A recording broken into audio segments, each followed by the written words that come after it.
The holidays are just around the corner, so now's the time to shop new deals at Lowe's. Make your home even merrier with up to 50% off select holiday decor clearance. Plus, don't miss our limited time weekly deal drops on items like appliances, tools, grills, and more. There's something for everyone on your list. Count on Lowe's to help you save all season long, because Lowe's knows deals. Valid 12/12 through 12/18 while supplies last. Selection varies by location. How to have fun, anytime, anywhere. Step 1. Go to ChumbaCasino.com. ChumbaCasino.com. Got it. Step 2. Collect your welcome bonus. Come to Papa welcome bonus. Step 3. Play hundreds of casino-style games for free. That's a lot of games. All for free? Step 4. Unleash your excitement. Woohoo! Chumba Casino has been delivering thrills for over a decade. So claim your free welcome bonus now and live the Chumba life. Visit ChumbaCasino.com. VGW Group. No purchase necessary. Void where prohibited by law. See terms and conditions. 18+.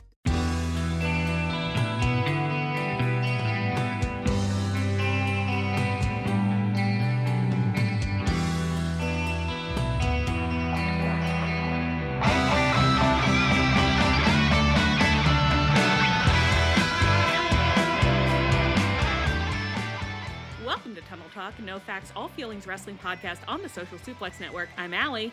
I'm Ann. I'm Leah, and can I get a sobriety check from my co-hosts? Sober as a judge, baby. I am painfully sober. In fact, many hours ago today, I thought, should I have a little sip of weed seltzer? And I thought, God, don't play with fire. Do not play with fire. Your body reacts very unpredictably. One sip, who knows where it could end up. Anything could happen. On any other day, you'd have an entire can, no problem. But on a Thursday, one sip? On a Thursday. When my body senses that I have responsibilities, it's like, what if all systems just shut down completely? Would that be cool? No, it wouldn't. But thank you to everybody who supported us last week. Yeah, we really needed your kindness. Yeah, we needed your kindness, and thank you, of course, to my co-hosts and apologies. And I can only do better going forward. I hope I can never do worse. And a hearty thank you to GarageBand's editing software. Oh my God, bless and keep. How's everybody doing this week? It's cold.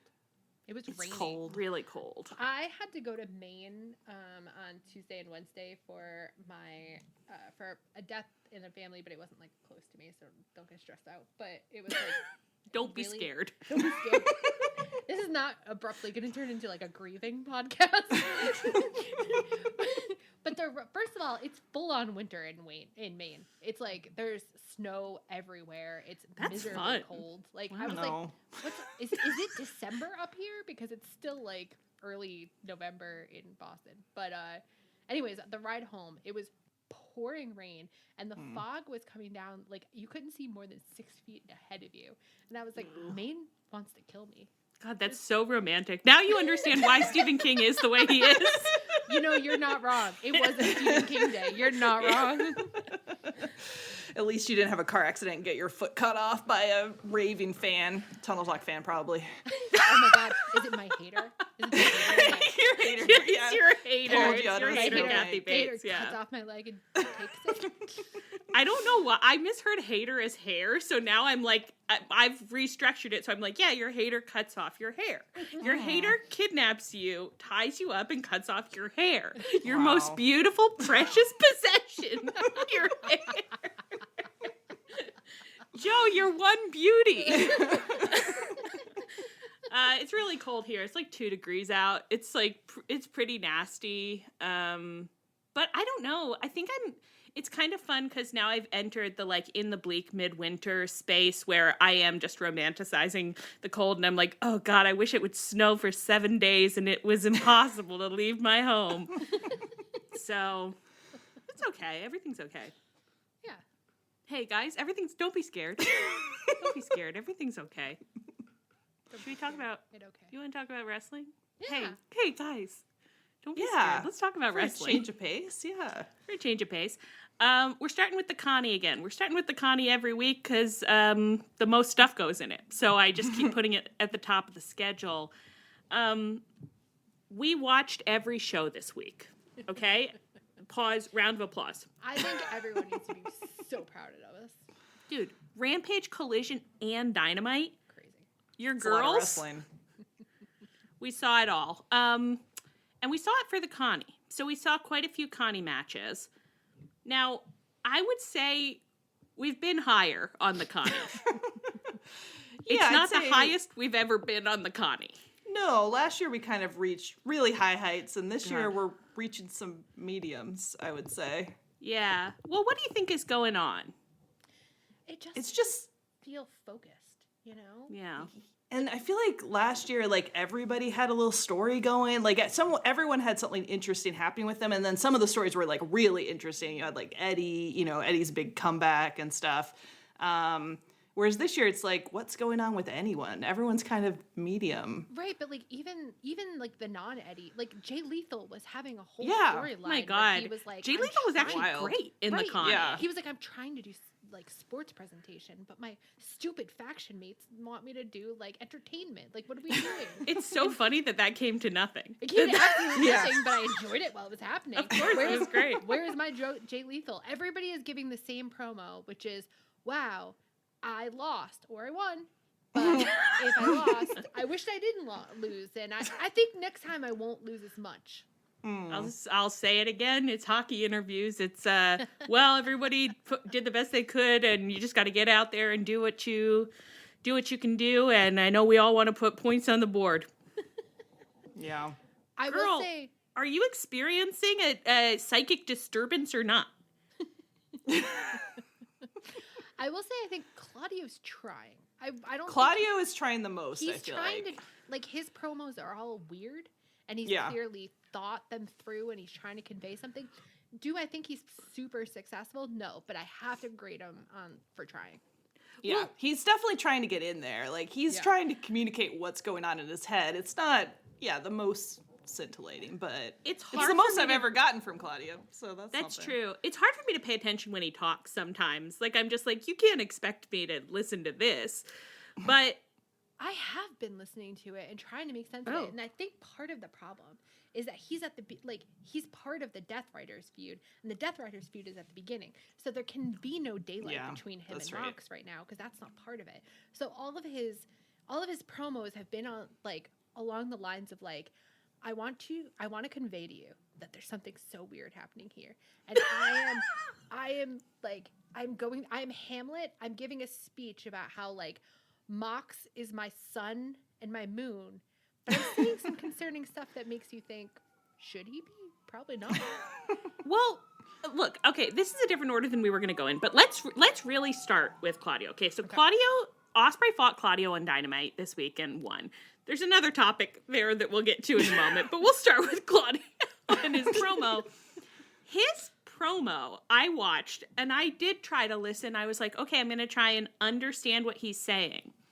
I think what he was saying, he said, I want to win Connie, but I didn't win Connie. Sometimes you work so hard, but then it turns out you don't care about anything, so you don't win. And I was like, I think he's describing having burnout, which is bad. But then he kind of pivoted at the end, I think, and was like, but I do have got to win. Is that what you got out of it? Didn't he also say something about, like, and I am what I'm meant to be, a soldier? And there was some, like, king I'm a stuff. captain to a king or something. Yeah. I think he is, like, there's something here where he's like, in my heart, I burned out and I want to die. I want to give it up. But I'm sworn but I to can't this because man. Mox brought me back to life, maybe. Yeah. I am an undead soldier in the army of Mox. Yeah. Something. And sort of like, I have a greater purpose beyond just, What do you think, did we already talk about on the pod? What in God's name are the 99 theses or whatever? 95. 95. However, 99 problems, 95 theses, yeah. This has all happened before. Our friend Nicole did say, like, do you think that he's promoting the works of Martin Luther? And I derisively was like, probably not. I don't think it's Martin Luther, Nicole. As the Connie goes on, was Nicole right? Maybe, I don't know. yeah. Did Martin Luther talk about burnout in his theses? I he wanted to burn out on the split. church. He wanted to split from an overwhelming organization that had a lot of power. If next week Claudio grabs the mic and is like, Tony Khan permits the purchasing of indulgences, and you shall not go to heaven that way, I'd believe it. I'd be like, oh yeah. I'd be and it would that. light me up, frankly. Yeah. Let's turn our attention to the other matter at hand with Claudio versus Ospreay. What did he do to his hair? Hey guys, what happened? I accidentally forgot to watch a lot lot of that match. Yeah. Because I was too busy making cracks about the hair. I was in every group chat and had access to making different kinds of cracks. Let's hear some of the best ones. What do people have to say? What were the people saying? I wasn't anywhere, so give it to me. I said AI generated Nick Carter. He definitely looks like he wants it that way. Yeah. Our friend Maura has my very favorite one, which is about to start a 3-episode arc on Seventh Heaven. I saw one on Twitter that was like, it was not that Tom Green saying that he's really stressed out because his best friend is stressed about asking Topanga to the dance. So I had the crazy experience of, I think I was in the kitchen when the match started. And I'm listening on my headphones, and I heard Ospreay's music hit and was having a whole thing with myself where I was like, God, I know that music, but whose is it? I simply don't know who's wrestling. It's so crazy that I just can't figure out who it is. So, and then I think eventually I was like, oh, I think it's Ospreay. But I kind of, flustered. And then when I came in and crawled into bed, which I said I wouldn't do, but I was in bed watching the match. I was. Wow, Allie. Liar. It was so cold. It's cold in my apartment and it's warm in my bed. And so I'm looking at the screen and the hair keeps flopping. They're wrestling. The hair is flopping. And I just kept thinking, Orange Cassidy? Who is this? Who am I watching? Orange Cassidy? And then when my brain clicked back into gear and I realized I was looking at Will Ospreay, who had straightened his curly hair, but not completely, just most of the way. I've never been more flabbergasted in my life. Just picturing him backstage with a flat iron, it's quite an image. Did you guys see that he tweeted something about the match, and then he said, and yes, I do know it's the awkward stage. The awkward stage of what? Growing it out, I guess. Can you picture him with shoulder length hair? No, but I don't think the flat ironing needs to be part of it. If it had been curly. If it was curly, it would look pretty normal. It's looked pretty normal. Yeah, the difference between last week when it was curly and this week when it was not curly and it was center parted in that classic 90s style floppy boy hair. The thing is that I'm biologically engineered to be interested in it. I'm sorry. He came on screen and I was like, yeah, I'm hanging that up in my locker. Yeah. Absolutely. Of course I enjoy a 1990s tiger beat look, People may not like to hear it, but that's the pinnacle of male extras. Wow. I guess I wouldn't have gone there, but you know what? Good for you guys. I mean, it's not. The thing is that it's not something I've chosen. It's not that's my type. It's just that I see him, and something in me is well, now I have to imagine a celibate journey where we meet on a train somewhere. You know what I mean? I'm writing Mary Sue about you know what I mean? That's not a boy that you are oh, I'm gonna have a raunchy daydream about. It's no, that is some Wadapod pad, non-threatening boy. Energy. Yeah. Did you guys have, when I was in middle school, there was a girl the year below me, Katie Profita, and you could just tell her this is the member of O-Town that I like or whatever, and in her little marble notebook she'd write a little story about you. Nice. That's a service provider in the middle school. Yeah. And it was an all-girls middle school, so there was a real need for that outlet. Yeah. That person is so vital to the economy. Yeah, I agree. I still think of her fondly all the time. I'm like, wow, good for you, sister. It is funny when something reactivates those parts of you that you'd long forgotten were there. You know, it's like when I hear the 3 chords that Blink-182 uses, it's like, oh, I'm happy. I'm young again. I'm young again. Immediately, my skin got so oily that I popped a pimple just hearing those notes. Tweet that. Okay, so after Claudio lost, he was beating up Ospreay, whatever. And then Darby came out to save Ospreay. And that's, that was wild. I guess it's because he's mad at the Death Riders, which we'll get into more in a minute. That's the kind of, I wish that, like, I was a little bit better at talking about, like, how, like, feuds should interact, because I normally kind of like it, but I actually think that Connie should be on its own. I don't think that Connie and the Death Rider stuff should be intertwined. I don't know. But I think I'm confident. I think for me, I think that the Connie should have strong storylines that are standing alone, and because it doesn't, when the Death Rider's touches it, I'm like, stop cheating off of your neighbor's paper. Yes. You focus on your own storylines. Yeah. And it feels weird when, like, 3 other people are, like, challenging Mox, but then Darby's, like, wandering around being like, oh, me too, I'm kind of mad too. It's just like, I don't know. It's not... I know, it's like, you need to find something else to do with him for a while. Like, can't you create a side quest for him? Like, kind of an Everest, but at home at AEW? Like, he could focus on some kind of tournament that was happening, maybe.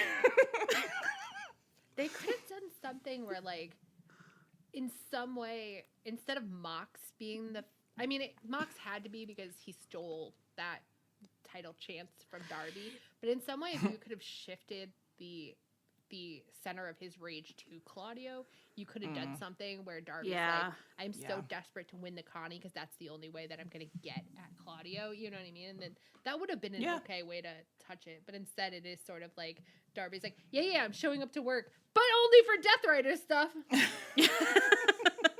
Okay, so Darby did... there's 2 things going on with Darby here in the schedule. One, Darby did have a promo about the Death Riders thing. He had a sit down with... Was there someone else there? There must have been Renee. Shivani. Oh, it's Tony Shivani. There was 2 fake Connie promos this week, and one was with Renee and one was with Toni, and I was like entering my mind palace to be like, now picture him with Renee. He's sitting on a stool and it's weird. Something about the way he's sitting is strange. And who's on the stool next to him? It was Shivani. I want to ask you something, Leah. Have you ever successfully found anything in your mind palace? No. And it's actually, it's me, like, my mind palace, like, I'm on the outside, and I'm, like, banging on the door, and I know all my memories are inside there, and all the information I contained is in there, but I don't remember the code to get in, so I'm just banging on the door, and nobody lets me into my mind palace. Oh, God, you've never said anything more relatable in your life.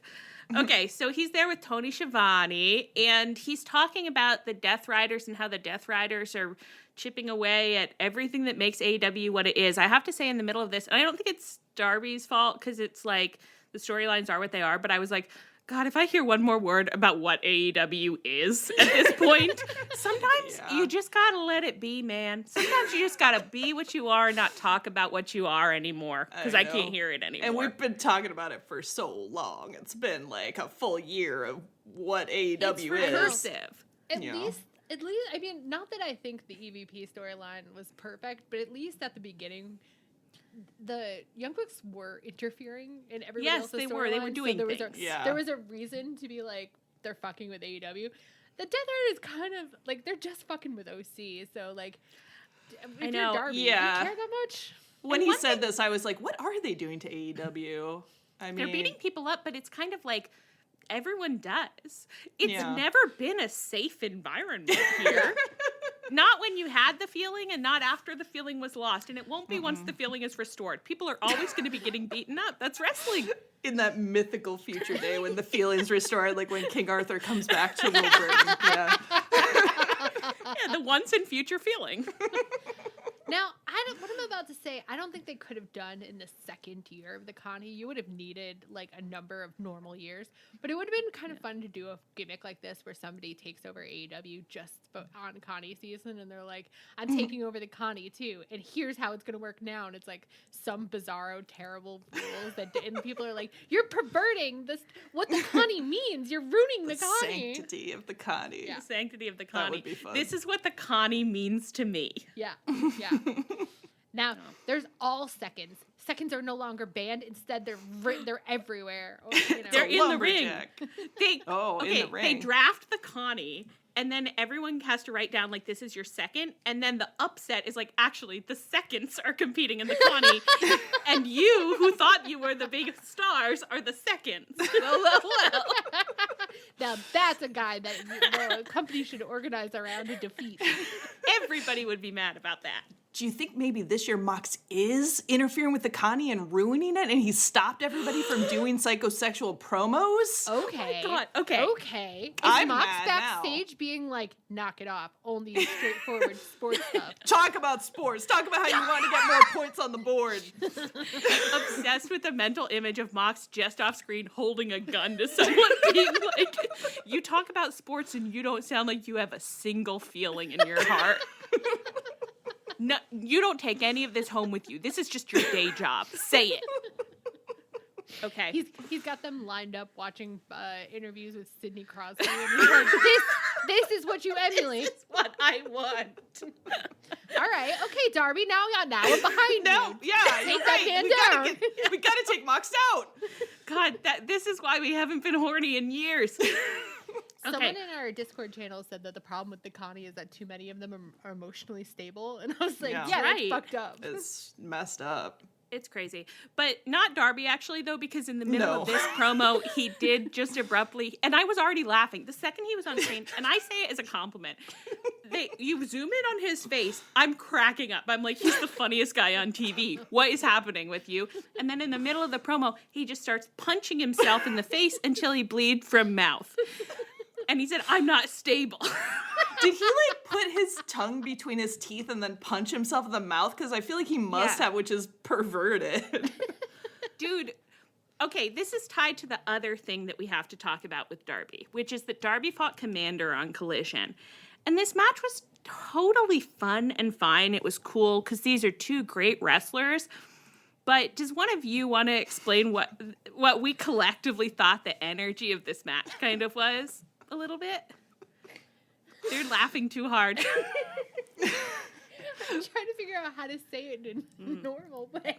There's no normal way to say it. Well, it was like what Darby needs from his opponent is to be sexually ragdolled and cause pain in a way that is the only thing that makes Darby feel alive. And what Commander wanted was to have a good time wrestling and doing flips. He was just happy to be here. He's having a blast. He is not psychosexually involved with Darby. Well, it was like they were both doing death-defying stunts, but one of them was a pessimist and one was an optimist. You know what I mean? Like, that's right. Commander's like, watch me succeed at doing death-defying stunts, and Darby's like, I hope I die doing this. Well, but also, Leah, I think it was you who said the energy was that Darby was like, I need you to hit me as hard as you can so I can get off. And the Commander was like, let's see if we can 69 while doing a somersault. They're just not sexually compatible energies. When two people need different things, sometimes, no matter how much you love each other. I did just feel like you could see Darby the whole way through being like, God, I am not going to be satisfied at the end of it. He kept throwing himself at Commander, like, come on, give it to me. And Commander would just, like, do a 460, whatever. Tell me I'm a filthy slut. Commander's just like, we are having so much fun here. I love our being job. with you. Oh, wow, so good. Okay.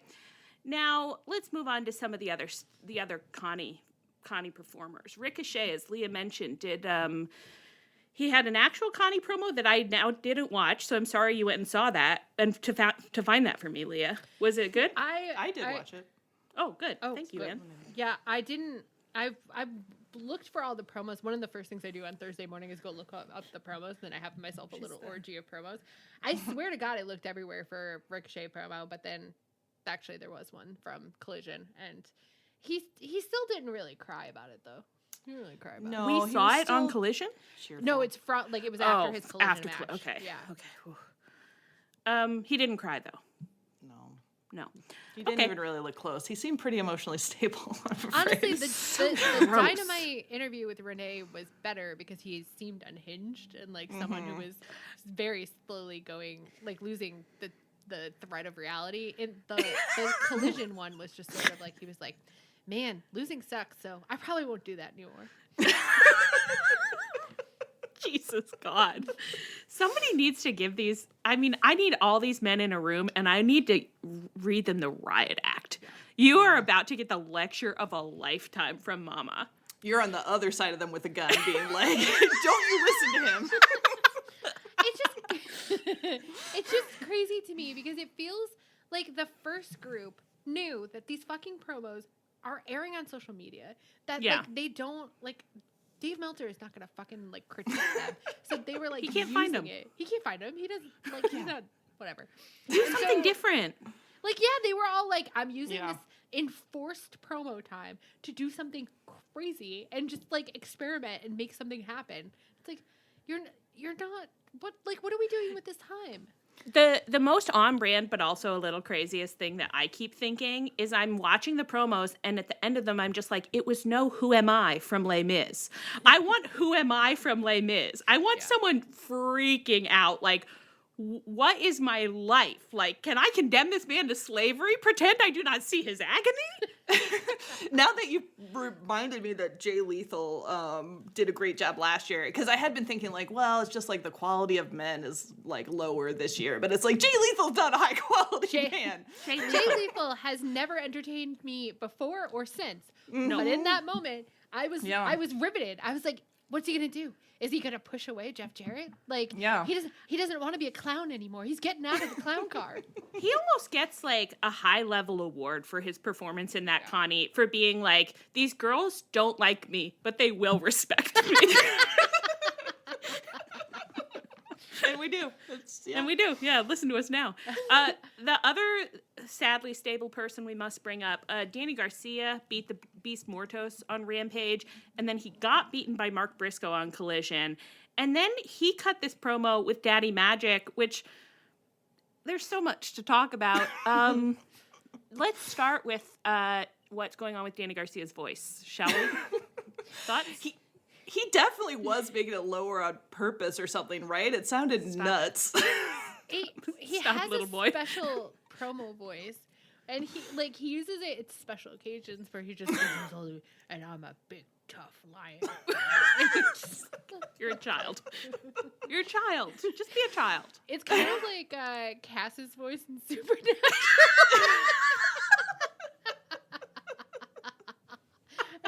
And it's like, be careful, Danny. You'll accidentally have to use that voice every day for 20 years. If you one time say in that voice that you gripped someone and brought them up from perdition, you'll never hear the end of it, buddy.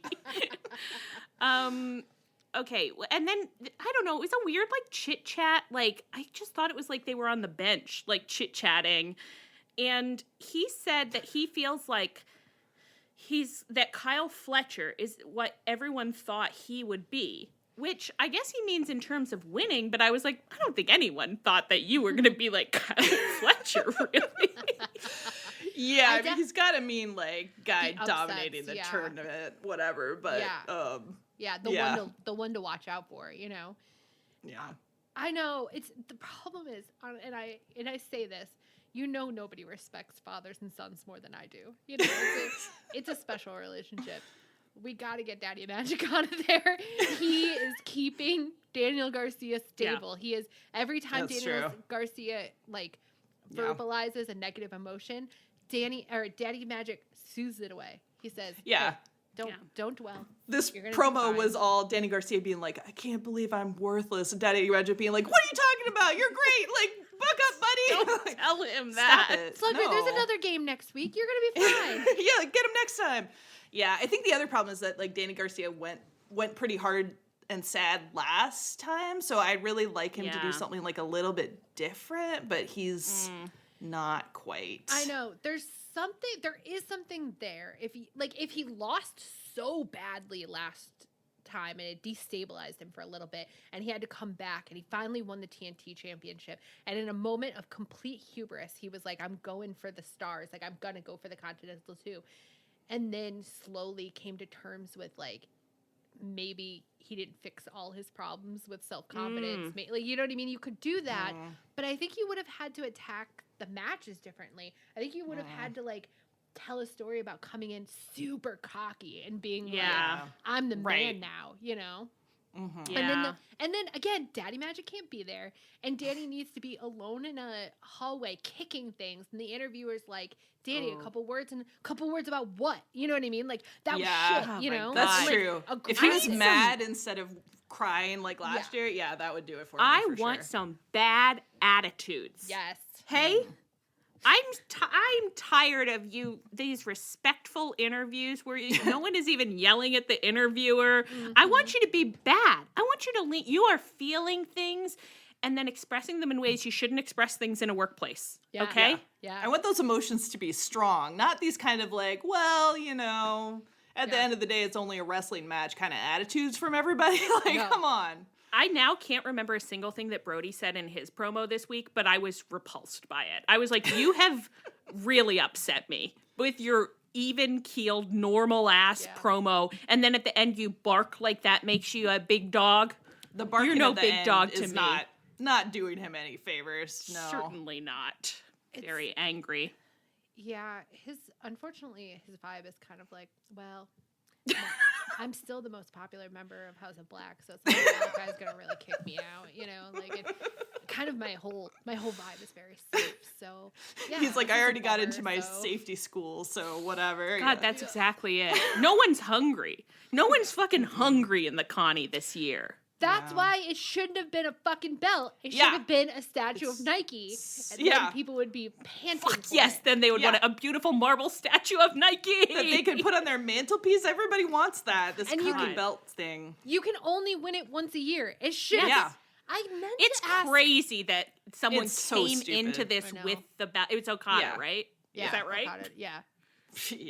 Yeah. That's crazy. It's crazy they did that. I'm so stupid.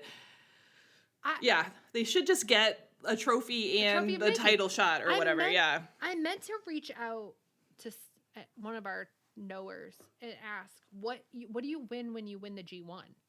Like, I think they win a title shot. I hope it's just the respect of your peers. Yeah. But there's definitely a title shot, belt, but right? I don't think there's a belt. But I don't know. I don't think there. I don't. No. Someone's gonna tell us, like, yeah, girls, it's the most famous belt at NJPW. I don't think there is one. I can't believe you don't know about the Triple G. We'll get to that later. No, actually, I think it was. Well, no, go on. I just think that, like, if it's a statue that you almost, well, I guess Max brings out the ring periodically to cheat with it, but like, it should be on the level of the diamond ring where it's like, you can only win it once a year.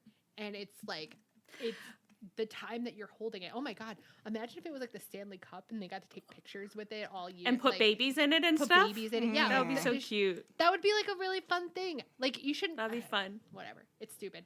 They are not running the Connie the way I would run it. Is that all? That's all I would Certainly say. not. Can't we just get hired for this one thing to be Connie consultants? Connie sultans? As sports girls, you'd think they'd be knocking down our door.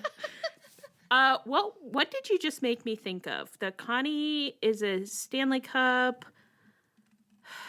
It's gone. Okay. Well, anyway, do better. I'm quite annoyed actually. I'm in a bit of a rude mood with the whole Connie crew. And I'm like, y'all are fucking half-assing it. I know it's almost vacation. I know school's about to be out for a month. You show up to class, you do your homework, you do your tests. I don't want to see any slacking. They're just telling us they're going to circle back in the new year. It's not appropriate for the Connie. That's for me, not for you. That's right. That's for office workers, not for you. Okay, let's move on. Mina fought Emi Sakura on Collision and won. Very cool, fun match. Had a good time. Liked it. And then Mina and Mariah had their big Winter is Coming match. And it was fine. Let's talk about it. Hey, guys, let's talk about it. What did you think of the match? For something I was panting for, and that I thought that they were holding Mariah's entire reign to get to. It was fine. Yeah. I liked parts of it very much, and I like both of them very much, and I like the wrestling, but there was a lack of, I don't know, like it felt not that focused, really. Yeah. It felt unfocused. Right. Yeah. I think that they need, and it's one of those things where it's like, I'm certain that there is stuff going on backstage that would explain everything that happened. And so I'm not even that mad at him. There's times where I'm like, what the fuck? Who made this choice? I know for a fact that there is shit going on backstage that would explain this. But I wish that we lived in the world in which Mina came off of All In with her, and we had a reign of terror for the two of them, and saw that those rosy days of them holding hands and kissing as they did bad girl shit. And then Mariah turned on her. Yeah. And then we had maybe a couple weeks of Mina being sad and vengeful, and really whipped us up, and then got a pay-per-view level match out of it. We deserved that. Yeah. Yeah, this just didn't have the passion that they should have after their love affair and then their betrayal and turn. I should have really been it should have been nothing's really going to approach Hangman Swerve, but it should be in that realm, you know. Right.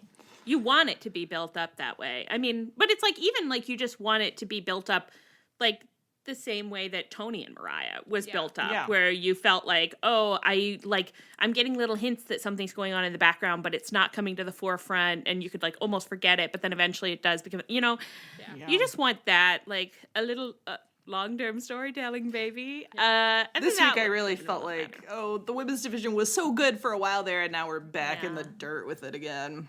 Yeah. Well, and so then Mariah won, she retained her title, and then afterwards, Toni Storm re-debuted, and she had, in our absence, had been out wrestling across the world and given an interview being maybe I'll never wrestle again or something, kayfabe. Anyway, so she comes back. She comes out at the end of the match. She's back in her tomboy getup. What are we calling it? Is that right? Rocker? I think Rocker Toni. Oh, Rocker Toni. She's Rocker Toni again. It's the way we talk about them sometimes, it's they're being sold in Barbie packages, That's kind of how it feels. It's Rocker Toni. It's Rocker Toni. Listen, I have so much trust in Toni at this point, so I'm really trying to just be okay, cool. I can't wait to see what you do with this. But I did hate Rocker Toni. I don't like Rocker Toni, and some will try to talk you into liking her, and I say, but I don't. I know. And the fact that her first match is up against Harley, which is a Saraya, satellite, and I'm God. To have Rocker Toni back in anywhere near Saraya, I'm I can't go back to that place. No. I didn't like it there. No. I hope something about this is going to zag. I mean, she can keep dressing like a rocker if she really wants to. I guess I would prefer if she didn't. But I need to hear the woman speak. I have to hear what she has to say. I trust her, but I'm scared. I am scared. I know. Yeah. Yeah, hopefully she is going to be doing, it's she has amnesia from trauma or, That'd be so something. Fun. That'd be really fun. That'd be so fun. Well, okay, I'm back Fingers on board. crossed for that, yeah. If she has amnesia, I'm back on board. Yeah, that's absolutely. So hopefully, RJ City's still booking this and Toni still has some creative control because, it made me very nervous, but it could be cool. Could you imagine if, we haven't seen Rampage, so this is going to air after Oh, Rampage, yeah, you guys will know. Laugh at us. But can you imagine if, she sees Saraya with Harley, and she's like, "Oh, my friend Saraya, we're friends with him." And then she encounters Mariah, and Mariah tenses up, thinking she's about to get her ass beat. And then Tony's just like, "Mariah, when did you come to AEW?" See? Wow. Okay, amnesia can solve so many problems, and yet it's almost never coming up in wrestling, even though people are getting hit on the head all the time. So you'd think that it would be more Lots common. of opportunities, yeah. I think it would be a little more common. And then Thunder Rosa was in the audience holding a "Not My Champion" sign during this match. She was changing out those signs a couple times. She did change them out a couple times, yeah. And it could be a little bit, like, under some people, it would be a little bit funny, but, like, Thunder Rosa has been annoying enough that I was just like, okay, Sammy Guevara. Oh my God, right. Gimmick theft. Wow. Wow. Also, I had managed to forget Sammy Guevara was a person, similarly to how I'd kind of forgotten about Thunder Rosa, and it was like, oh, you still go here. How about that? Did he get injured or no? It's quite possible. Anything's possible. No, isn't he a tag champion with Dustin Rhodes on ROH? Still? Oh, did he get sent to ROH? Sent to the ROH. Sent to Athena's prison, Athena's Alcatraz Island. Her simulation. Oh my God. Wow. Do you think they're going to get an ROH TV deal? They're kind of pushing it again. Listen, if they do, everyone needs to fucking thank Chris Jericho. You know we will. His best. You know we will. And his best is good enough for me. We'll get the girls. Yes, the current champions are still Dustin Rhodes and Sammy Guevara. So whoever's keeping points, I get one. Yeah, you get one. But when was the last time they wrestled? Do you have that information handy? No. Hold on. Okay, well, you've lost your point. Anyone can Google things, Leah. Come on. Imagine, like, you'd actually have to be afraid for me if I was like, well, I think on November 22nd, they defeated. It's true. I would be like, we need an exorcist. We've got to get it. There's a demon in her. So, we'd be like, Sarah and Leah have switched bodies. Another fun trope that we never see on wrestling. Never see in wrestling. So after Sammy fought Shelty B, he fought a singles match on ROH in early November, then a tag team match the week after that on ROH, and then a tag team match last week, I think. So he's wrestling regularly. He's out there. Did you know his tag team with Dustin Rhodes is called the Sons of Texas? I can't be getting into all that, I think. I don't have anything to say about that. You know, I'm sure we've said it on this podcast before, but I don't really, everyone would be so mad if it happened on an episode of wrestling that, like, we couldn't let it happen. I mean, we could. At our gas station, of course, we could book this, but at our Pumps For Us, yeah, we would book this. At our Pumps For Us, like, people, they don't complain if it's WWE shit, you know? Like, they see it and they're like, that's our Pumps For Us shit is what they're complaining about. Well, yeah, exactly. I'm like, we have one rule. Don't say WWE shit on the premises. No. But the thing is that, like, you know, the people who travel for our pumps, they trust us. They say, hey, they trust us, yeah, of course. If the girls want to try having a draft or, like, you know, some kind of, like, villain authority figure, hey, let's give them a little rope to work with. Because they say, hey, this is art.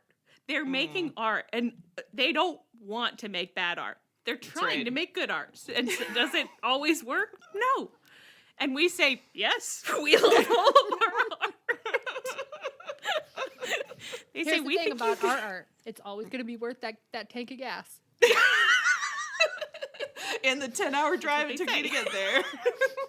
Well, anyway, the idea that now I guess is for our Pumps For Us is that you do a full tabula rasa episode where a bunch of people have lost their memory and they're trying to figure out amnesia. Exactly. They're trying to figure out who they are and who they are to each other just based on context clues. FTR comes out and they're like, we must be some kind of parody act, and then they're doing Outrunners. The Outrunners are like, wow, this is serious. Well, that'd be fun. That'd be funny. That's the only way FTR is getting out of the banana split, you know, heel pump. Yep. Split room. The banana room. Yeah. That sounds too nice for them. Yeah, I'm like they're not eating sundaes in there. They're slipping, they're falling, and they're bonking their heads. Okay. All right. And what else is about this? Oh, elsewhere in the women's division, Mercedes and Anna Jay had a backstage segment with Renee. I think they both did a pretty good job for them. Like, they both seemed pretty loose and confident for them. It's a little bit on a curve, but Mercedes the past couple weeks, I will say, I think has really seemed to, like, loosen up. Mm-hmm. Yeah. I feel like she's getting, like, more confident. Her character's getting a little more interesting. And yeah. I think she likes being a heel a lot more than being a face. Yeah. Yeah. You want to talk about what she was wearing? I didn't hear much of what she said because her gear was, it had some kind of optical illusion to it somehow. And I think one of you said it looked like she was pregnant, but I felt like it was more than that she had suddenly gotten some kind of, like, animalistic protruding abdomen that, like, yeah. And it like started high. I was like, what is happening? I was staring at it for so long being like, but her abdomen doesn't protrude, but I can't tell what it's actually doing. Well, and there was some layering of clothes where it was like, was it a semi-sheer leotard over high-waisted underpants or something? It was something where I was like, it's kind of giving alien body. It's kind of giving outfit a 8-year-old put together in the basement. Like, there's just so much happening here, and it's so visually startling. I kind of give her credit for it. I'm like, wow, it was insane. Good for you. Again, no one else is doing that. No one else is doing it. Yeah. No one else is making you stare like, is that some kind of alien thorax? There's sparkly crusticles and lines. I don't know. I welcome any wrestler looking for a gimmick to secret alien thorax. Yeah, kind of an Ice Planet Barbarians gimmick. Need parts now? O'ReillyAuto.com offers in-store pickup, same-day home delivery, or next-day home shipping. Get more parts your way at O'Reilly Auto Parts. O'Reilly Auto Parts. Looking for excitement? Chumba Casino is here. Play anytime, play anywhere. Play on the train, play at the store, play at home, play when you're bored. Play today for your chance to win and get daily bonuses when you log in. So what are you waiting for? Don't delay. Chumba Casino is free to play. Experience social gameplay like never before. Go to Chumba Casino right now to play hundreds of games, including online slots, bingo, Slingo, and more. Live the Chumba life at ChumbaCasino.com. VGW Group. No purchase necessary. Void where prohibited by law. See terms and conditions. 18+. Okay, should we move on to our little Death Riders situation here? Yes. Jon Moxley came out and cut a promo on Collision in which he singled out Jay White, Hangman, and Orange Cassidy to explain why they are not cut out to be the AEW World Champion. It was a little bit like, I'm tired, I'm hurt, and I'm surrounded by children. Absolutely it was. He's looking so good, though. Like, I know. His beard is so crazy. Yeah. It juts so much. Yeah. You know? Like, it just has a lot of heft to it, and it's going towards Sphinx territory, you know? It is exactly. That's what I keep thinking about. I'm always seeing him in profile. You know? I like how he and Yuta both have, like, we're heels now, so our beards are gonna be crazy. I celebrate it for sure. Anyway, so he gives this promo, and then he ends by saying that he wishes he'd never let Orange Cassidy leave New Jersey with his skull intact, and says, I'm telling you and I'm telling the world, if you piss me off one more time, I will take you off the board for good. OC's music hits. OC comes out. He's in his little all-black outfit. He's looking so cute. That's our little boy. He's so talented. He comes out. He hops on the mic. And he says, he's been giving so many promos recently. Yeah, he's really talking. I love it. He's really talking. He's looking so cute, and he's really getting out there. He says, I can live without ever being AEW World Champion. I can't. I'm going to need to see it. But I can't live with you as AEW World Champion, so I'm not going to stop until you aren't anymore. The only way I'll stop is if you kill me. And then he throws the mic at Mox, and he throws his sunglasses at Mox, and I think, started stripping. Angry stripping, yeah. It's like, I'll take you out right now. My jacket's coming off, my shirt's coming off, which is my favorite thing about wrestling, when men start ripping off their shirts in a threatening manner. You know I'm serious, because I'm going to get naked right now. So he's stripping off, and he's being, come at me. And then Marina Shafir brains him with her case. Is that what the belt is in? The belt is in the case? I think so. I don't know, the chalice, the vessel with the chalice. And then she brains him, and he goes down, and he does stay down, and he's just getting beaten. He's getting beaten up. One thing that I'll say, I'm forced to conclude, when I put together his actions, and I just think, like, about what happened, and I'm like, he came out, he starts angry stripping, he gets hit once and goes down, he has no plan. I think it all worked out exactly the way he wanted it to. He wants to get beaten up by the men, by that many men and a woman. And it Darby, all worked out exactly as he hoped it would. They're both small, and they both have certain proclivities. We can say it. We have to, I think. Based on the evidence in front of us. Ethically, we have to say it. It brings us no pleasure to We are scientists. observe. We say what we see. We always have. We always will. He said, I got a taste, and I want more. And I gotta get my shirt off before this takes place.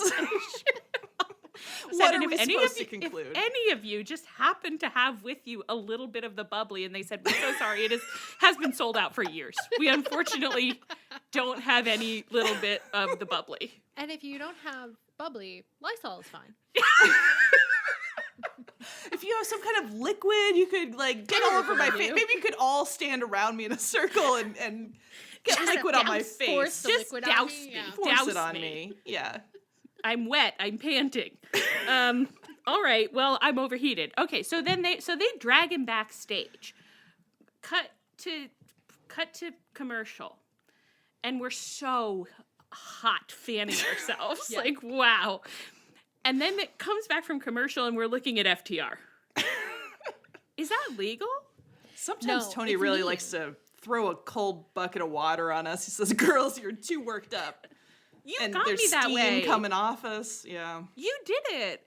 So then he punishes us. So we have little Mr. Daxton Cash there, and it's for charity, we remind ourselves. I know, and it's like, I can't even make fun of them because they're talking about charity, and it's like, yeah, of course I want hurricane hit victims to be helped, but does it have to be you? Can it be anybody else? Anyway, you're right. Well, you're right. So they are cutting their Fight for the Fallen promo. And then they hear something nearby, and they turn and they look, and the Death Riders have dragged Orange Cassidy, and I think they've, like, tied him to a chair or something, and he's squirming. And Writhing, gyrating. They've got their fingers in his mouth, and he's writhing. They're opening them. They're prying his mouth open, and John Moxley has a vial. It's not a vial. It's just a normal bottle. He's pouring potions down his throat. Unknown potion. It's a cleaning product. I believe the word Drano was used. So he's pouring the Drano down his throat. And Cash and Dax say, "Oh my God, we have to get involved." They run over there like the little Bernese mountain dogs that they are, or whatever, with their tequila around their neck, and they say, "We've got to help," and they save Orange Cassidy so they can fight the Death Riders for charity. To my mind, when I put the pieces together, I say, this is consensual kink. Orange Cassidy went out there and said, "I want to do a scene," and the Death Riders are good game and giving. They are happy to do it. They said, "Let's perform BDSM together." So don't get involved. They have a safe word. It's fine. It did crack me up because there was a beat after all this happened where you just saw Abaddon walking in the background, and Abaddon had no interest in what was going on. It was just like the prime, like, unbothered. moisturized in their own lane. Abaddon's so polite. When they see people participating in a scene backstage, they say, "That's great. I hope they enjoy it," and they leave them be. They don't interrupt. Leave it alone. Gallant. Yes. Oh, but you see a consensual scene and you jump on in, you make it about you. Goofus. Goofus behavior. So, I don't know, that's just kind of how I see Orange Cassidy's character. Do you think that's what they mean to be communicating? I think I'm they would pretty be sure. quite startled to hear some of the things that we've said. I would How say. startled, though? It's all right there. Listen, innovators are never recognized in due time. So true. Nor are they necessarily respected. Okay, so then as a result of this, all of this, Orange Cassidy and Jay White fought Pac and Mox on Dynamite this week. So as the match started, commentary told us that Mox had threatened Orange Cassidy with, quote, a stay of execution. And Nigel was like, that must have him quaking in his boots.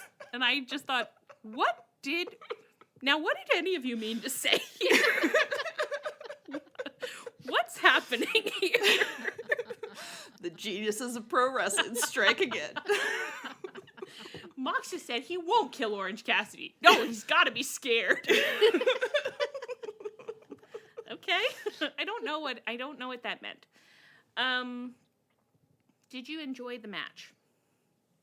I did enjoy the match. Orange Cassidy was very passionate in this match. He was, anxiously pacing alongside. He hadn't been permitted to get all his yayas out in the scene earlier in the week. So he was still had a lot of energy. Yeah. We have to discuss what was going on with the men. Skins. Yes, and their skins.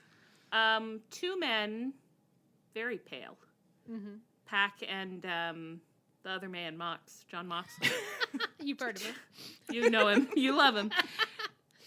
Two of the men quite orange. Orange Cassidy and Jay White.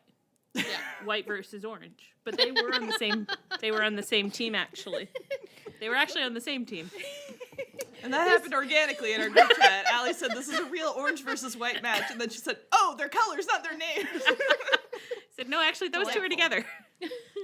Listeners, it was so funny when she said it the first time. Well, you're loving it now. You didn't get to see it the first time. You don't have access to that group chat, so that's a special. Only my friends have to suffer me there. Okay, so during this match, everyone's fun. I thought this was a really fun match. I had a really good time. It's actually the most,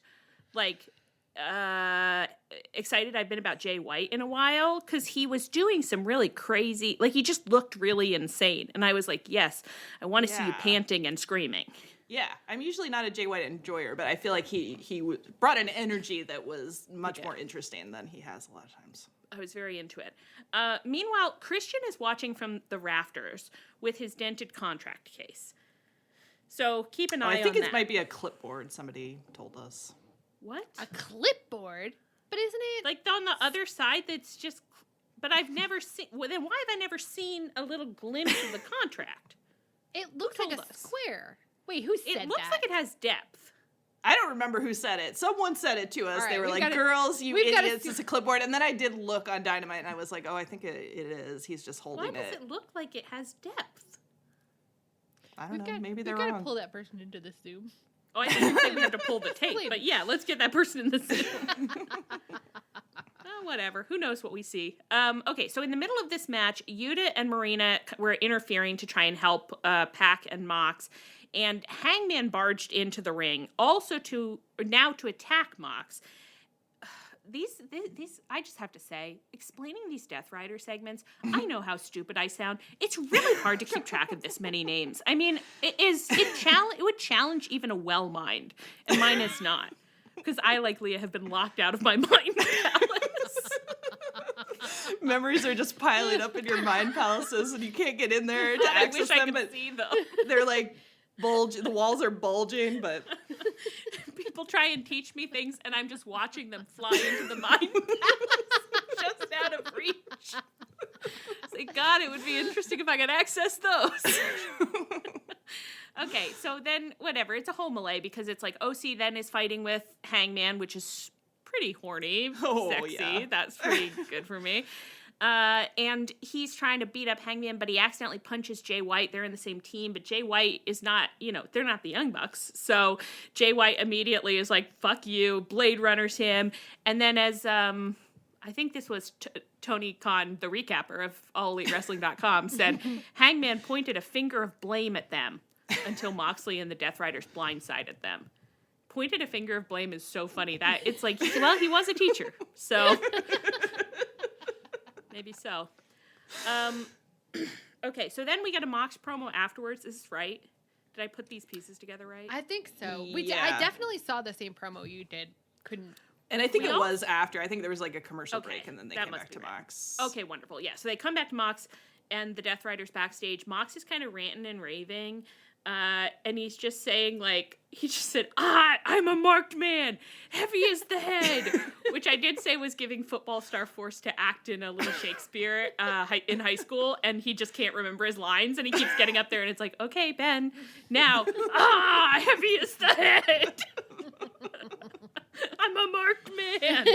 Ben, please look at your script. You don't have to be off script yet.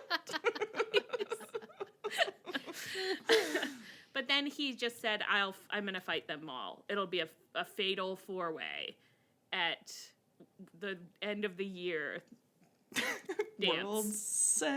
World's End dance. At the World's End dance, yeah. Yeah. That's fun that they're all going to go together to the World's End dance. Nice, I think, yeah. Hope they get a really nice limo. And then we got a promo from Christian. And Christian said, I have a problem with every person in this match. And then he explained the problems, some of which were more compelling than others.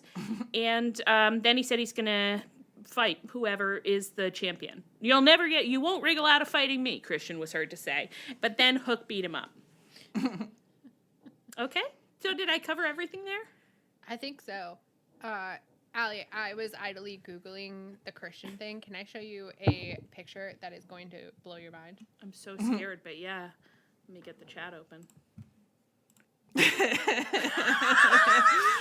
Well. Oh, I see. It's because it has a box. It's a box. It's a box. Oh, it's a clipboard with paper inside. It's insane. What the fuck? Where did they find this object? That can't be normal. Can we immediately Google, like, clipboard with box on back? I think it's one of those clipboards where you can, like, have papers inside Storage clipboard. Yeah. Storage clipboard. That's what is he storing in there? His contract. He's storing his contracts. Well, why doesn't he keep it on the clipboard? Maybe he also has, like, crackers. He has his AEW title thing. He has Kip's no jerk off contract. He's got so true. He's got his No Nut November contract. He's got Nick's adoption papers. He's got a lot going on. He's got to keep track of all this stuff. Yeah. When you're a patriarch, there's a lot of paperwork that you've got to track for all your people. He's got their vaccination records, rabies shots. Yeah. Okay, cool. Well, all right, I can onboard that. In a way, I feel like we all won this one. That's true, actually. I don't feel it was a like box we were and wrong. a clipboard. It was two things at once. What did you guys think about commentary calling Nick Wayne and Kip Sabian Christian's young sons? Delightful. It Loved wasn't it. Right. How old is Kip? I was like, once again, commentary fails to understand the nuances of the relationships going on here. They don't understand the variety of family structures that exist. Like, a family can be like a father, a mother, a son, and just a man that you picked up off the street and signed a sex contract with. Daddy's special friend.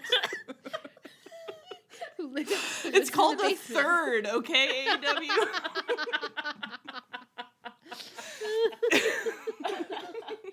Oh my god. Kip is 32, so it is pretty funny to call him one of his young sons.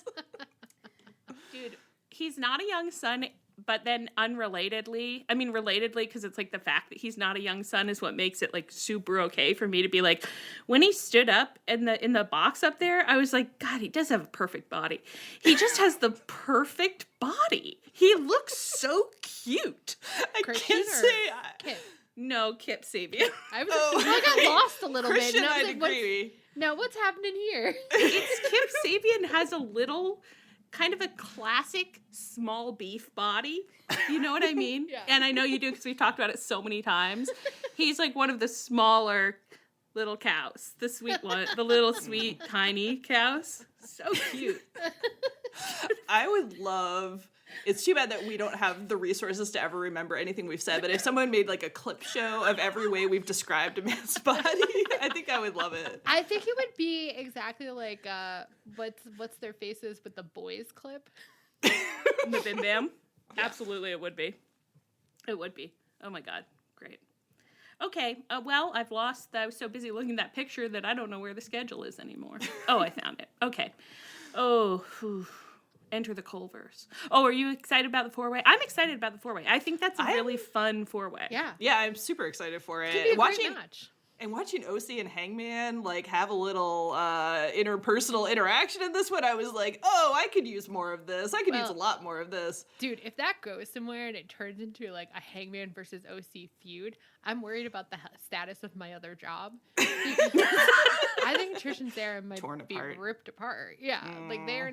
I don't know if you're right to worry. Special guy violence is gonna. It's gonna work out for them. It could bring them closer together. You just never know what trauma will do for a relationship. I'm excited. I'm at my leisure to see it. Okay, enter the Culvers. Adam Cole fought Kyle O'Reilly and won, as expected, despite some light interference from MJF, as expected. Before the match, Matt Taven and Mike Bennett approached Kyle to be like, you don't have to do this. You don't have to have this fight. And it made me remember us just talking about Kenny doing that to Matt Jackson. You don't have to do this. You don't have to do this.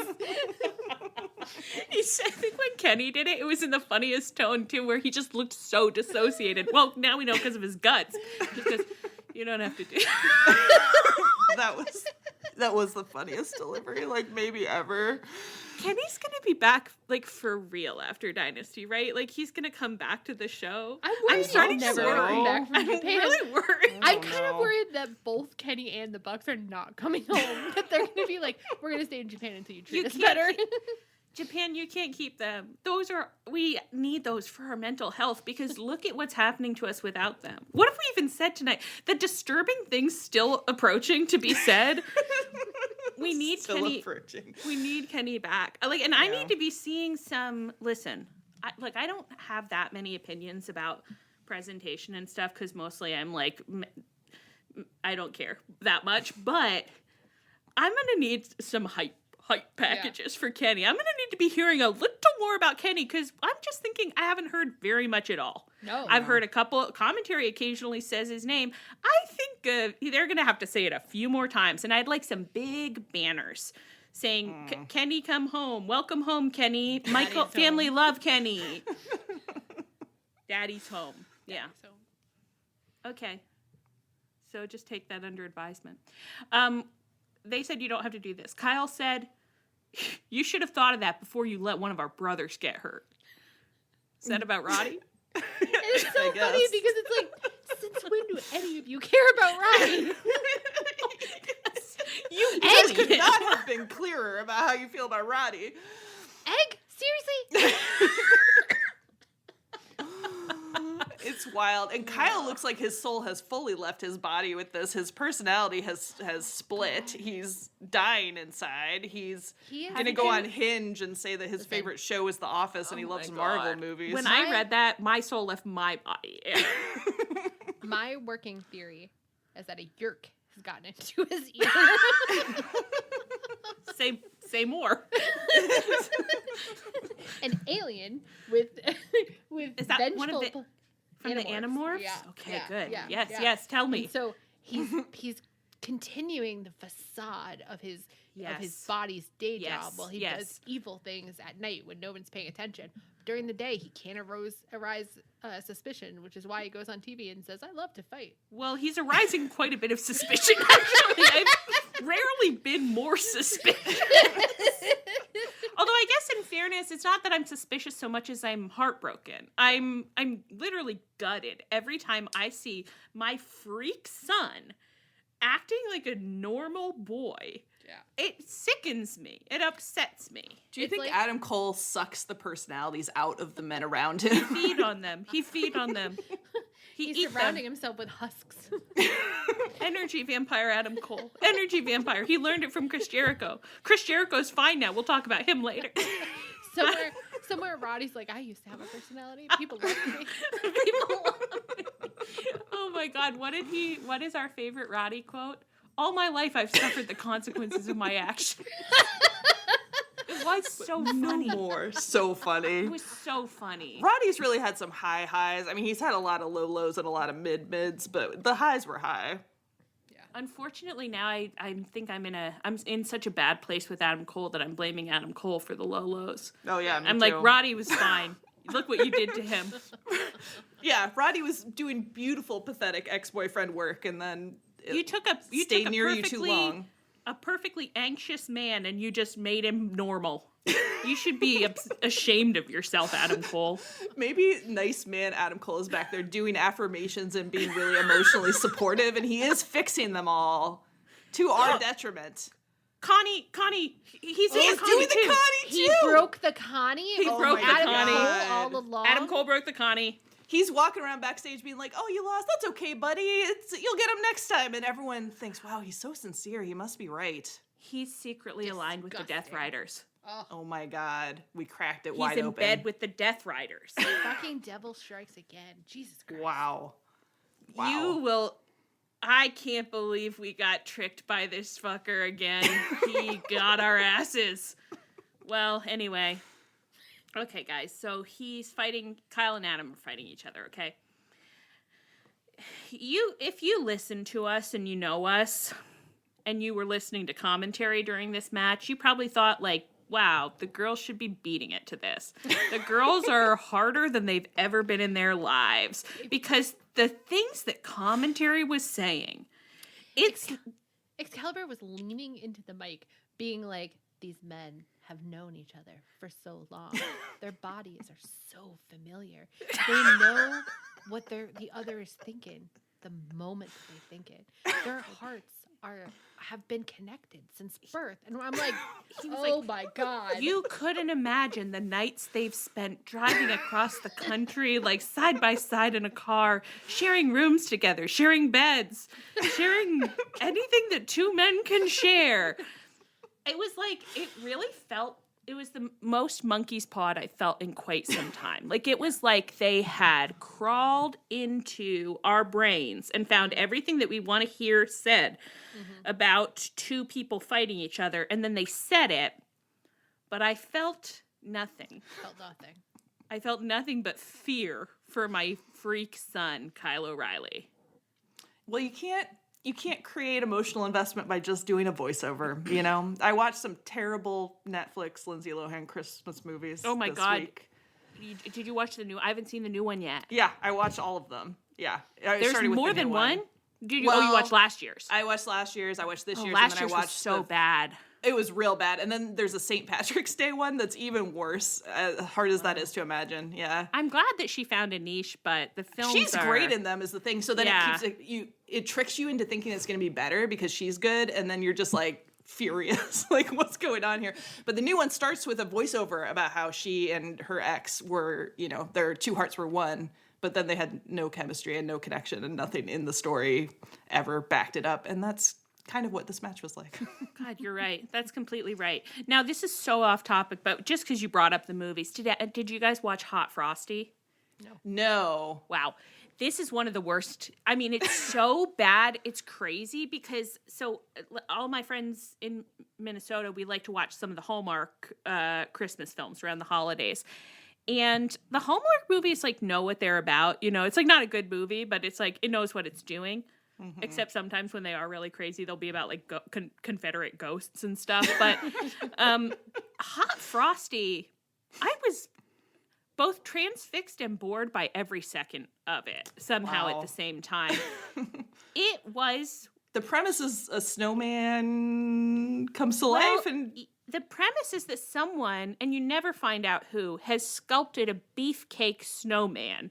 Sure. And it comes to life because a woman puts a scarf around its neck, and it's a hot man with more muscles than are appropriate at all. I mean, it's repulsive to look at.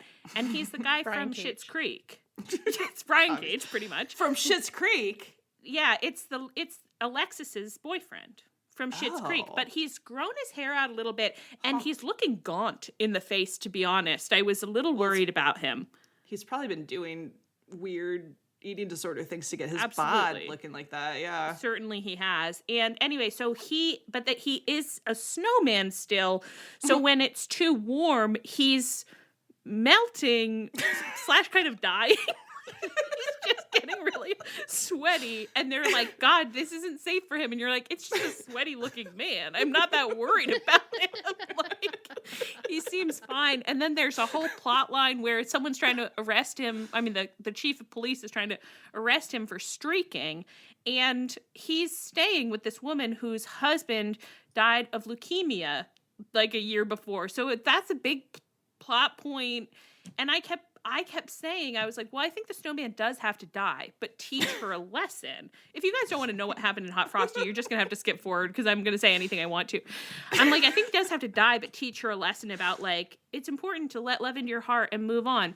But instead, she does bring the snowman to life forever with a kiss, and then she, I guess, is just with the snowman. And he's a handyman. He does a lot of jobs around the house. Does he remember? I mean, he's only been alive for like a week, right? He doesn't know anything. He's an idiot. Well, I'll be he's born sexy yesterday. This sounds like a movie we would write. Like the way you described it, I'm like, no. This sounds amazing. No. When you watch it, you won't feel that way. You'll feel like if we wrote this, it would be so much better. You won't feel that way when you watch it. You're not going to feel that way. If we wrote the sexy snowman movie, it would be pretty good. Don't worry about that.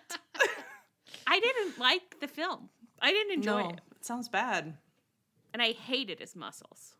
I really did. It's a travesty. I feel like that kind of low-budget movie shouldn't have high-budget movie Marvel muscles. No. I think they spent a lot of their money on cameos. There were a lot of cameos in it. There were a lot of comedians in the film, and you thought, like, why are you doing this? Don't you have jokes to be making? You don't have to do this. You don't have to do this. Who's holding you hostage? John Moxley is just off screen. You'll act in the Hot Frosty movie and you'll like it. Okay, well, anyway. So then that's what's happening there. Anything else? I mean, anything else? Can't think of anything. Okay, well, I guess we'll see. We'll see what all that is about. All right. Matt Cardona had a backstage interview with Renee on Dynamite. Matt Cardona, where does he come from? Where's he from? He is from GCW now, I think. But he was on WWE. And then he came to AEW for a little tiny minute, but he wasn't hired. And people were glad he wasn't hired. So then he went away. And then he went to GCW. But now he's back. And people are undecided about that. He is so funny because it's a name that I've heard a lot, but I sometimes have a hard time distinguishing all the Matts in pro wrestling and the IWC, to be honest. And we watched him fight Nick Gage, I think. Yeah, he was the one in the we did. That's match right. where they threw all the stuff at him. Yeah, they threw the stuff. I do remember that. And was he wearing wizard robes or something? He was wearing something weird, something purple. And Mickey Mouse gloves, maybe. Well, maybe not. No, that might be right. We're outside the door. I'm peering through the windows of the Memory Palace, be like, I think I see gloves. Rubbing a little hole in the I could be wrong, though. It's really dusty.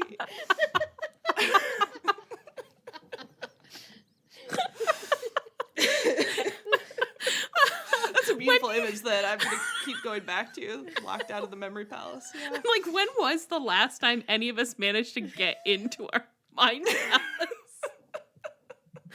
How long do you think it's been? I mean, they've really piled up in there, yeah. Certainly most of wrestling has gone in there behind a locked door. Oh my gosh. Okay. You want to discuss Matt Cardona's appearance?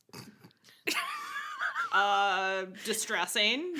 Skin distressing color. Teeth distressing color. Too many muscles. Kind of looks like he should have a seam down the side like an action figure. Yeah. Absolutely, he does. I'm so upset by those veneers. I didn't like it. This is a real, what do you call it when you keep getting up on the hobby horse? You know, like when you won't stop talking. Rubbing another hole in the mind palace window. What do you call it? Where's I have to find the window for my language chamber? This is just for basic English language. What room was it in? Anyway, I've had it with these veneers. I've had it with these two white fake veneers. I've had it with veneers. Just keep your teeth. Keep your normal teeth. Teeth are not supposed to be perfect. Teeth are supposed to be teeth. Brush your teeth. Take good care of them. I'm sorry if you have a genuine dental issue. You do what you got to do. It's fine. Just don't do whatever you did. For years and years and years, we made fun of the British, but you know what? They were right. They were Teeth powerful. should be ugly. Teeth should be unique. A toothprint should be like a fingerprint, and I think it is. Maybe. Dental records, yeah. That's Hold on, I think I'm seeing into That one's closer to the surface, closer to the windows of the old mind palace. Dental records, yes. It's a dark moment for me. Marching into the local police station, like, has anyone ever thought teeth are an identifier? I think we'll be solving some crimes. But I guess what I was really thinking though was that you could get the same veneer as the guy next to you, but the shape of your jaw would be different.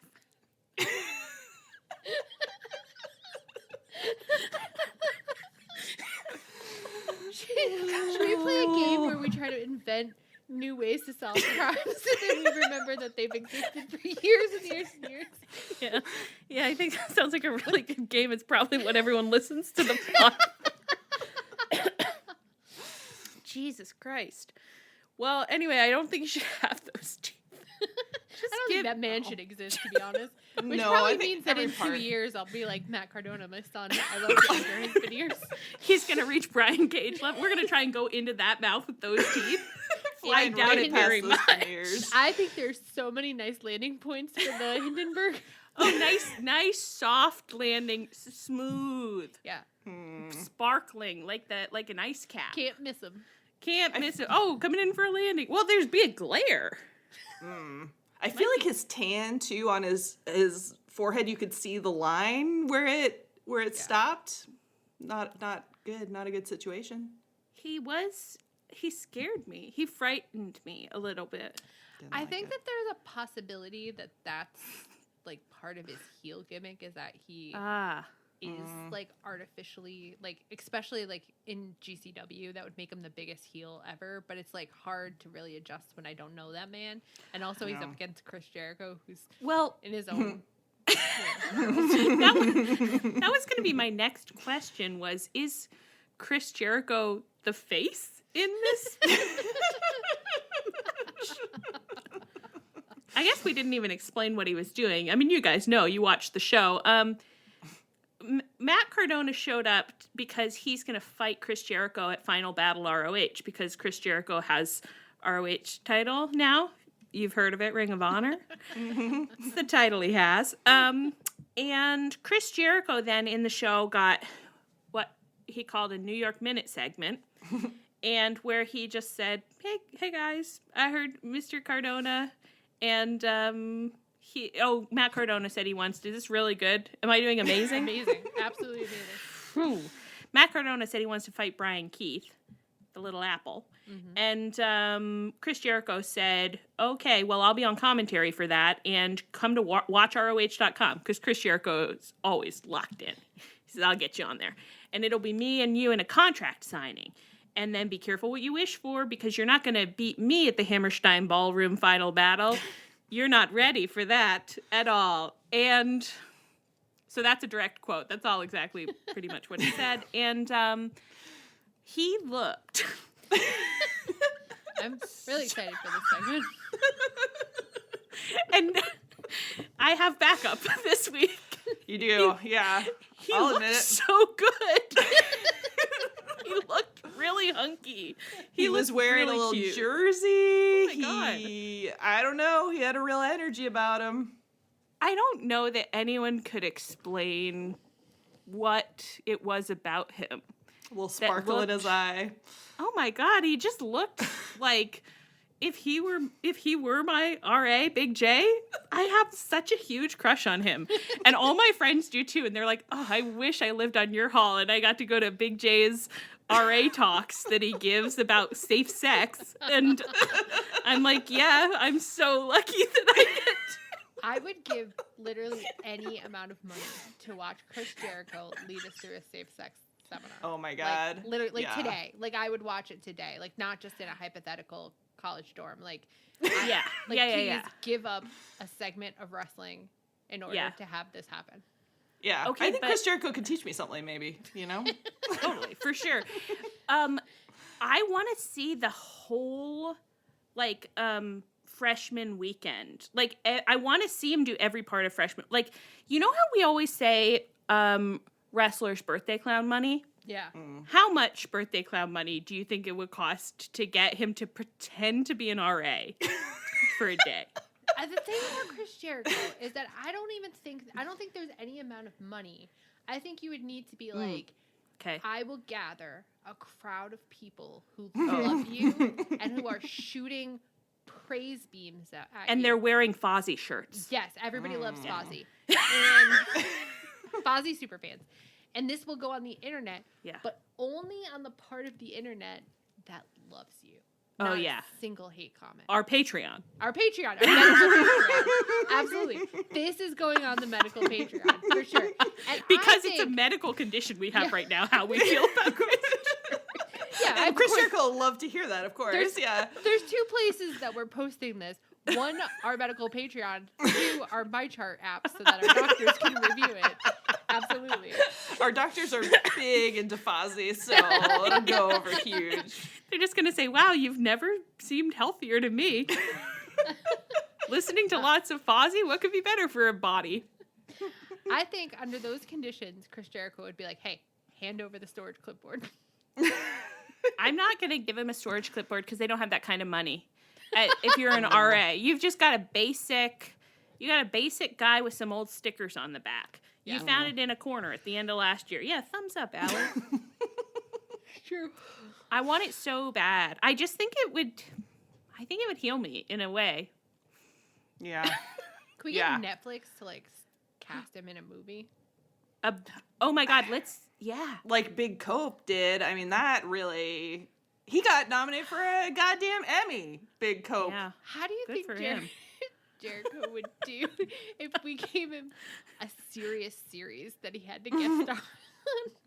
I think he'd bring a comedic element to that serious series.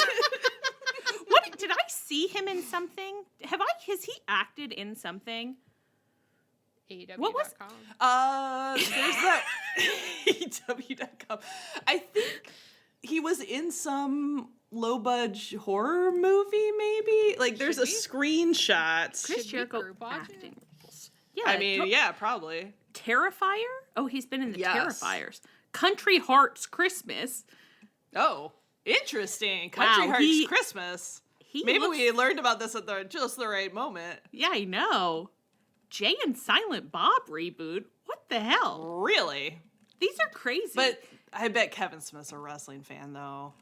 You're right. That's exactly true. Yeah. That's the demographic. That's right. That's right. Wow. Wow. Well, Chris Jericho could be in a Highlander reboot. Yeah. well, it's not enthusiastic, but it's not disagreement, so I'll take it. I'm not familiar with the property, so I can't. I just know kind of the general faces. He's got the look, yeah. He's got the look. Well, he was a contributor to Best Week Ever and I Love the 80s. Huh. I'm going to have to revisit. Wrestling was big. Some of that. Well, I love him. Guys, when I'm seeing Chris Jericho do his New York Minute, I just feel something I don't feel very often. Contentedness. And I feel happy and sexy. When there's a Chris Jericho segment on, I'm not wishing it was going any faster. I'm not wishing it was going slower. I'm not backseat driving it. I'm not thinking about who's got a gun on him. I'm just thinking I'm saying the gun is in his mind. Chris Jericho is always pointing a gun at himself. That's his secret. And his secret is be entertaining. Change it up. If they're bored, you got to move. Never stop swimming like a shark. Never stop swimming. It is. I'm like, every time he comes on, I think, what journey will you take me on today? what strange and unexpected things. Okay. And then the only other thing I have here is that we saw Private Party, and I was reminded that they have the tag team belts. And that was the first time that I've been reminded of that in a minute because they don't seem to be allowed to do very much. It's really wild. It's like they got the belts, and I was like, oh, this is interesting. Like it's someone, new and fresh, and we'll do something different. And then it was like, no, we'll do the same. They're not going to be allowed to perform. Well, it is kind of stupid. I mean, like, I'm not that mad about it because I really don't know how many people they could fit into a Death Rider storyline, but it is very funny that Private Party and Daniel Garcia was like, OC, you better go beat up Mox, and OC is like, all right, you gonna follow me? And they were like, no. And we wanted to actually, we're out. Yeah, never mind. And now they saw Chuck Taylor. They saw Chuck Taylor get fridged, and they were like, actually, this is none of my business. And it's just like, that wouldn't happen to you because you're not his life partner. So Mox would never torture you that way. Also, you're perfectly safe. Yeah. I think if Private Party was in charge of encouraging Daniel Garcia after his Connie losses, he wouldn't be so emotionally balanced. They would be like, oh my God. That's true. Why don't you do a shot and then hand him a full ass glass of liquid?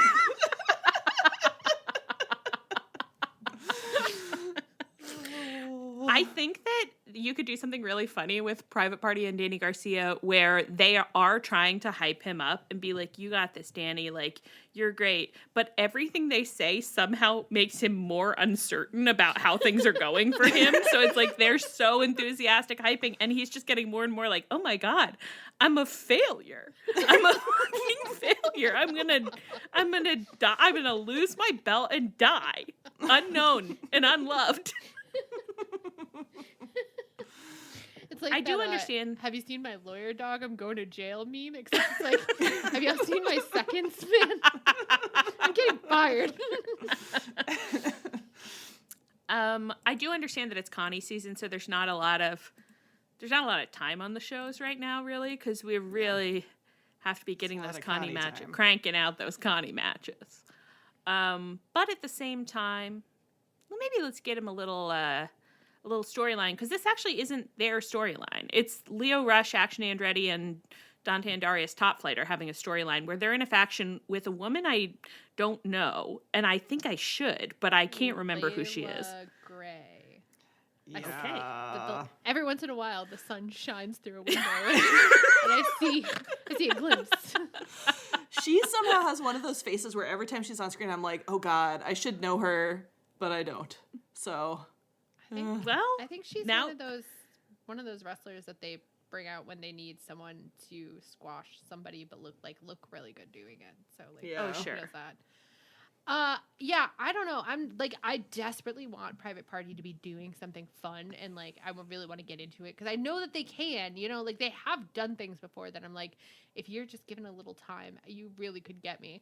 But yeah, I can't also be mad because they're giving. It sucks that they're making Top Flight and Private Party like compete for the same 90 seconds because I enjoyed so much Darius doing his like big puffed up thing, and then he grabbed Leo's arm and pulled him in close and said whatever threatening thing, and I was just like, oh, this is like when you see a video of a puppy and he's carrying a really big stick, but he's marching so proudly, and he's like, look at my big stick, I'm so big. Man, all the young men of AEW must fucking hate us every time.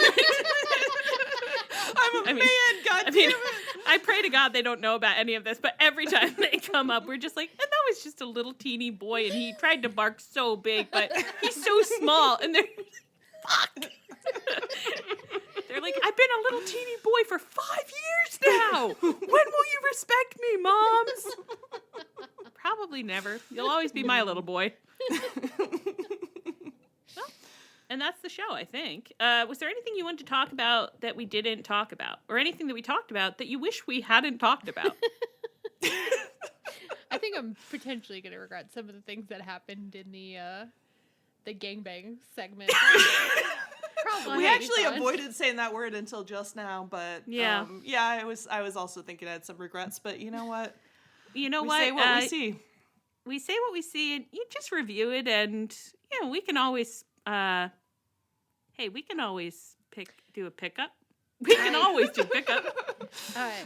And for comedy purposes, one thing you could do is cut that section, but leave this in. So that people are no. The gangbang segment, you say. What do you think that refers to? Do you think that we said anything that wasn't what we saw? No, we were truth tellers. We were truth tellers. Sometimes the truth is dangerous. I think that in this case, it's really important for people to hear it.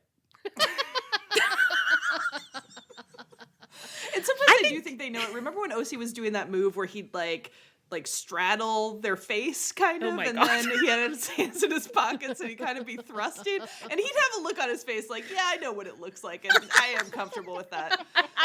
So, and I like the images it's putting in your mind. Wrestling, you are a crazy beast. You are wild. You are woolly, and just be a little better than you have been, maybe. But not with the gangbang stuff. That was fine. That was the real highlight for me of this week. So same. So on that note, I've been Allie. I've been Ann. And I've been Leah. This is Tunnel Talk. Our theme is by Chris Corkin. You can find us on Twitter and Tumblr and Twitch at Tunnel Talk Pod via email, tunneltalkpod@gmail.com. You can also find our merch at shop-tees.com. We've got some exciting stuff coming for you there soon, so keep an eye out. You can find us on our feed, on the Social Suplex Network feed, where you can check out some of the other great podcasts on the network. Some of which we might be visiting someday. Oh, yes. Soon. Keep an eye out. Hey, keep an eye out for us on, just everywhere. Just everywhere you look, keep an eye out for us these days. Keep those eyes peeled, yeah. You would not believe where you may be seeing us. You can find us on the Social Suplex Network Discord. And please rate, review, and subscribe to us wherever you get your podcasts. Stay frosty, my God. And as always, please, come back next week.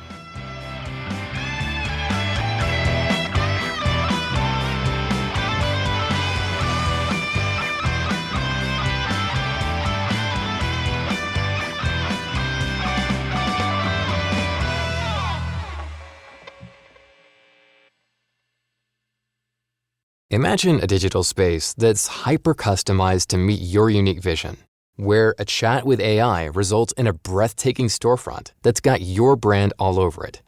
A business-ready site stacked with all the e-com tools you need to manage and scale your store. Sounds like a stretch, right? Wrong. Get multi-channel selling, dropshipping, customized analytics, and a full marketing suite, all of it wrapped up in a user-friendly workspace. Head over to Wix.com and turn your vision into revenue. The holidays are just around the corner, so now's the time to shop new deals at Lowe's. Make your home even merrier with up to 50% off select holiday decor clearance. Plus, don't miss our limited time weekly deal drops on items like appliances, tools, grills, and more. There's something for everyone on your list. Count on Lowe's to help you save all season long. Because Lowe's knows deals. Valid 12/12 through 12/18 while supplies last. Selection varies by location.